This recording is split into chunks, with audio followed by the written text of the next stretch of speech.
بسم اللہ الرحمن الرحیم۔ السلام علیکم مائی ڈیئر فرینڈز، یہ ہمارے پاس اردو ہے جماعت ہشتم کلاس کی۔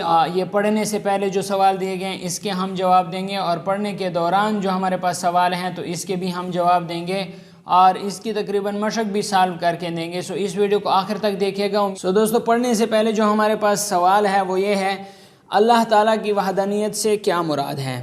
تو اس کا جواب ہم یہ دیں گے کہ اللہ تعالیٰ کی وحدانیت سے مراد یہ ہے کہ اللہ تعالیٰ ایک ہے، وہی عبادت کے لائق ہے۔ دوسرا سوال ہمارے پاس یہ ہے کہ اللہ تعالیٰ کا جلوہ کائنات کی کن چیزوں میں نظر آتا ہے؟ تو اس کا جواب ہے، اللہ تعالیٰ کا جلوہ کائنات کے ہر چیز میں نظر آتا ہے، جیسے زمین، آسمان، چاند، ستارے، سورج، پہاڑ وغیرہ۔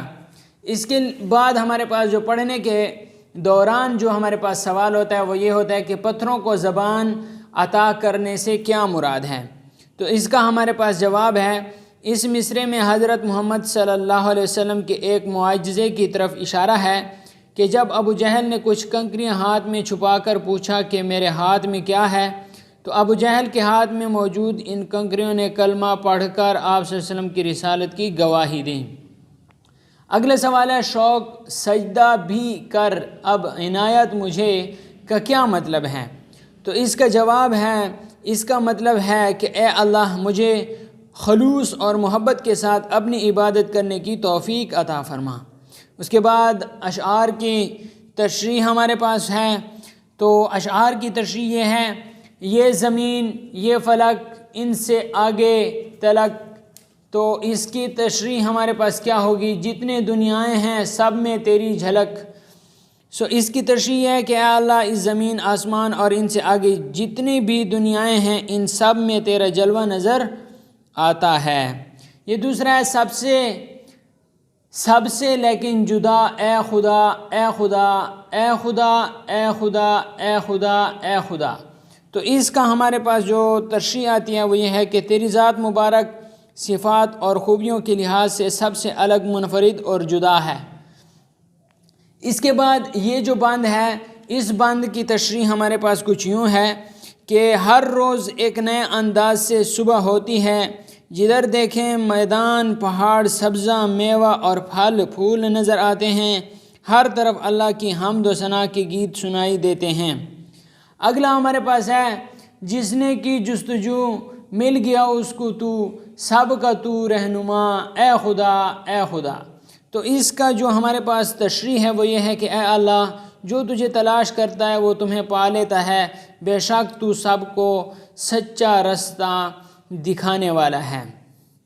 اس کے بعد جو ہمارے پاس اگلا یہ ہے، بند ہے، ہر ستارے میں آباد ہے ایک جہاں، اور آگے ہے، چاند سورج تیری روشنی کے نشاں، پتھروں کو بھی تو نے عطا کی زباں۔ تو اس کا ہمارے پاس جو تشریح ہے وہ یہ ہے کہ اس بند میں شاعر مظفر وارثی فرماتے ہیں کہ اللہ تعالیٰ نے وسیع و عریض کائنات پیدا فرمائی، جس میں اربوں کھربوں ستارے موجود ہیں، اور ہر ستارے میں ایک دنیا آباد ہے۔ چاند اور سورج روشنی دیتے ہیں، یہ ایک قدرت ہے کہ پتھر جیسی بے جان چیزیں بھی وقت پڑنے پر باتیں کرنے لگتی ہیں۔ آگے ہے، جانور، آدمی کر رہے ہیں سبھی تیری حمد و ثنا، اے خدا، اے خدا۔ آگے ہمارے پاس ہے، اللہ تعالیٰ کائنات کی ہر چیز، چاہے جاندار ہو یا بے جان ہو، جانور ہو یا آدمی، سبھی تیری تعریف اور ستائش بیان کرتے ہیں۔ آگے ہمارے پاس ہے، نور ہی نور بکھرا ہے، کالک نہیں دوسرا کوئی، حد گما تک نہیں، تیری وحدانیت میں کوئی شک نہیں۔ تو اس کا تشریح ہے، اس کائنات میں ہر طرف اللہ تعالیٰ کا جلوہ نظر آتا ہے، جو اس بات کا ثبوت ہے کہ یہ دنیا صرف اللہ نے بنائی ہے، اس کی ذات یکتا ہے اور وہی عبادت کے لائق ہے۔ آگے ہے، لاکھ ہوں صورتیں ایک ہی رنگ میں، لاکھ ہوں صورتیں ایک ہی رنگ میں، تو ہے جلوہ نما، اے خدا، اے خدا۔ اس کی تشریح ہے، اگرچہ کائنات میں ایک ہی رنگ میں بے شمار صورتیں اور شکلیں نظر آتی ہیں، لیکن اے خدا، ان سب میں تیری قدرت ظاہر ہے۔ سونپ کر منصب آدمیت مجھے، تو نے بخشی ہے اپنی خلافت مجھے، شوق سجدہ بھی کر اب عنایت مجھے، شوق سجدہ بھی کر اب عنایت مجھے۔ تو اس کا ہمارے پاس تشریح ہے، اے میرے اللہ تو نے مجھے آدمی بنا کر اس دنیا کی خلافت عطا کی، اب مجھے خلوص اور محبت کے ساتھ اپنی عبادت کی توفیق بھی بخش دے۔ آگے ہمارے پاس ہے، خم رہے میرا سر تیری دہلیز پر، ہے یہی التجا اے خدا اے خدا۔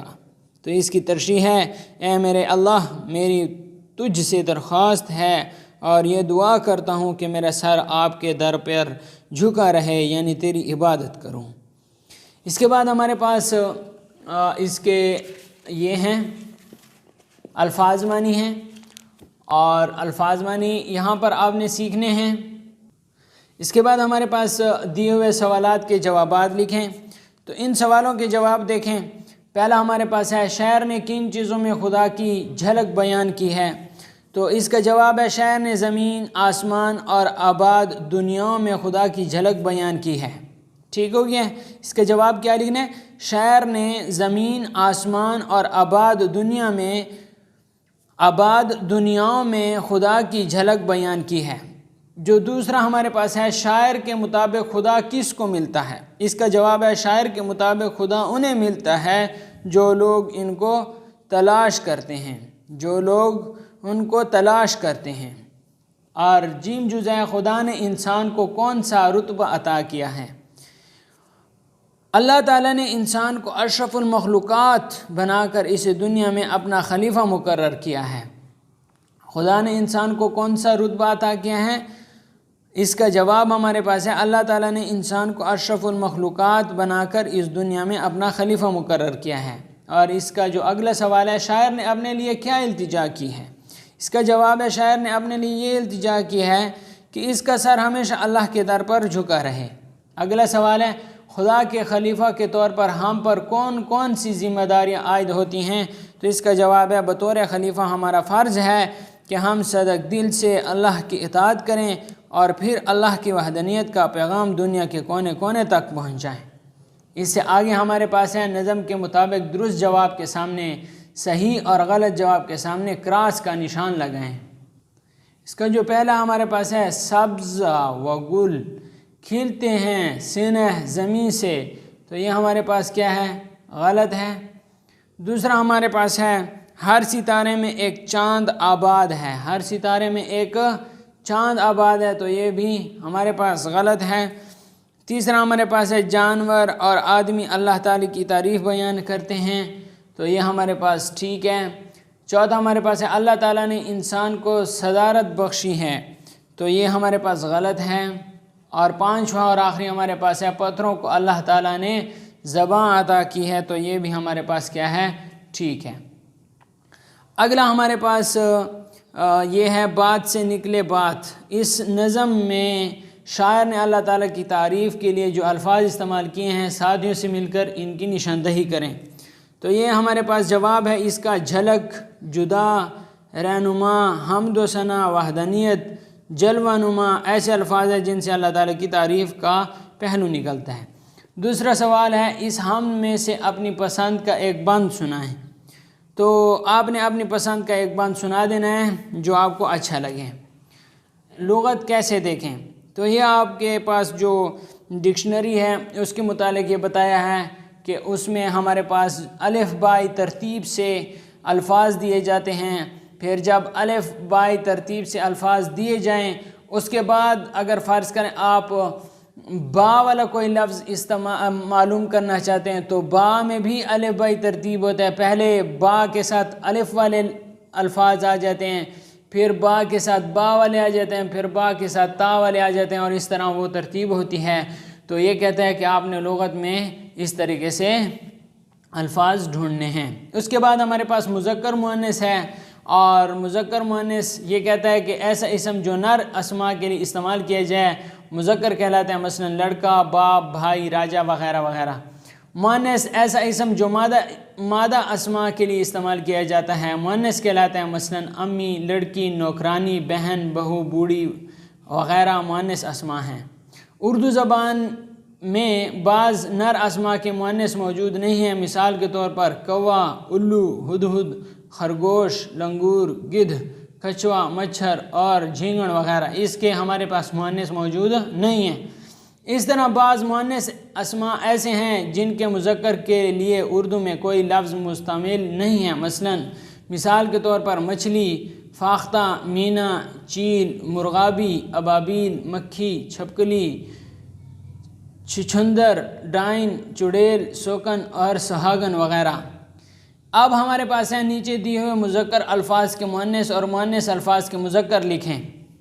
تو ہمارے پاس جو سب سے پہلا ہے وہ ہمارے پاس ہے مداری، بھنگن، چڑیا، اور اب ہم مداری کی مؤنث لکھیں گے تو اس کا ہو جائے گا مؤنث مدارن۔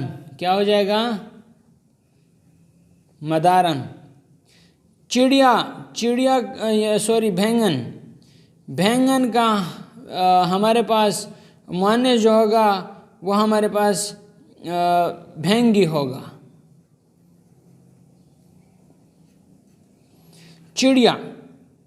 چڑیا کا مؤنث ہمارے پاس چڑیا ہوگا۔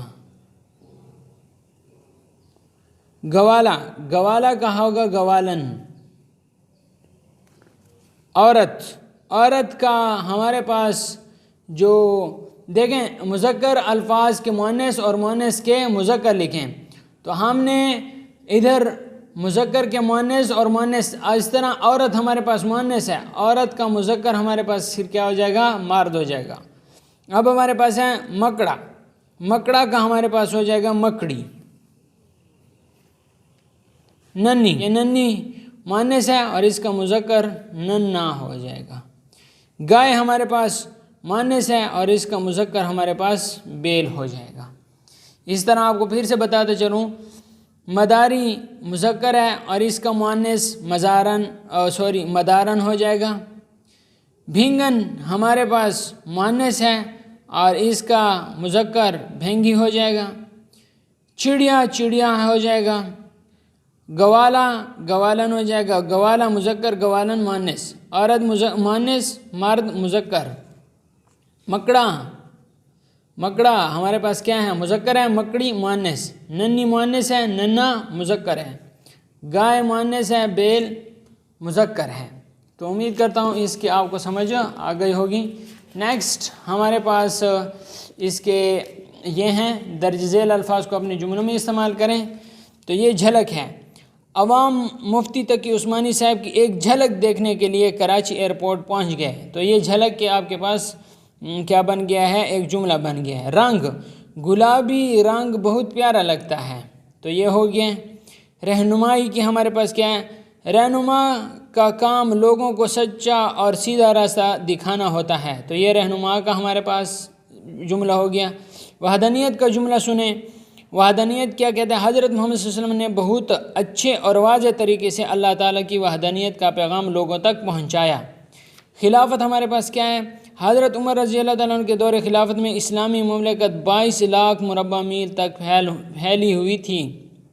شوق کا اگر ہم جملہ بنائیں، ہمیں شوق سے پڑھنا چاہیے۔ التجا کا بنائیں، پرنسپل صاحب نے میری التجا مان لی۔ اور دہلیز کا ہمارے پاس جملہ ہے، ہمیں اپنے سر صرف اللہ تعالیٰ کی دہلیز پر جھکانا چاہیے۔ تو یہ ہمارے پاس کیا ہو گئے؟ جملوں میں استعمال ہو گئے۔ آگے ہمارے پاس ہے کچھ نیاں لکھیں۔ تو نے بخشی ہے اپنی خلافت مجھے، میں کس واقعے کی طرف اشارہ کیا گیا مختصراً لکھیں۔ تو اس میں اس کا جواب ہے، اس مصرے میں حضرت آدم علیہ السلام کی تخلیق، جنت میں رہنے اور پھر دنیا میں بطور نائب بھیجنے کی طرف اشارہ کیا گیا ہے، جس میں اللہ تعالیٰ فرماتے ہیں کہ ہم نے آدم کو دنیا میں اپنا خلیفہ بنا کر بھیجا۔ اور اس کے بعد کہتا ہے کہ درج ذیل اشعار کی تشریح لکھیں۔ تو اس کی تشریح ہم پہلے ہی کر چکے ہیں۔ اور اس کے بعد ہمارا آگے کہتا ہے کہ اس ہم کا پسندیدہ بند اچھی طرح لکھ کر کمرہ جماعت میں لٹکائیں۔ اور اگلا ہمارے پاس ہے اللہ تعالیٰ کی وحدانیت کے متعلق بات چیت کریں کہ اس نظم کا بنیادی پیغام وحدانیت ہے، اور اس میں یہ بتایا گیا کہ اللہ تعالیٰ کے ہونے کی نشانیاں ہر جگہ موجود ہیں۔ آپ غور کریں تو آپ کو بھی ہر جگہ اپنے رب کی جھلک نظر آئے گی۔ اس موضوع پر اپنے ساتھیوں سے بات چیت کریں۔ تو اس میں ہمارے پاس آپ نے بات چیت کرنی ہے اور اس کا جواب میں آپ کو بتاتا چلوں کہ اللہ تعالی ہمارے خالق مالک رازق ہیں، اس کی ذات سب سے عظیم اور بڑی ہے۔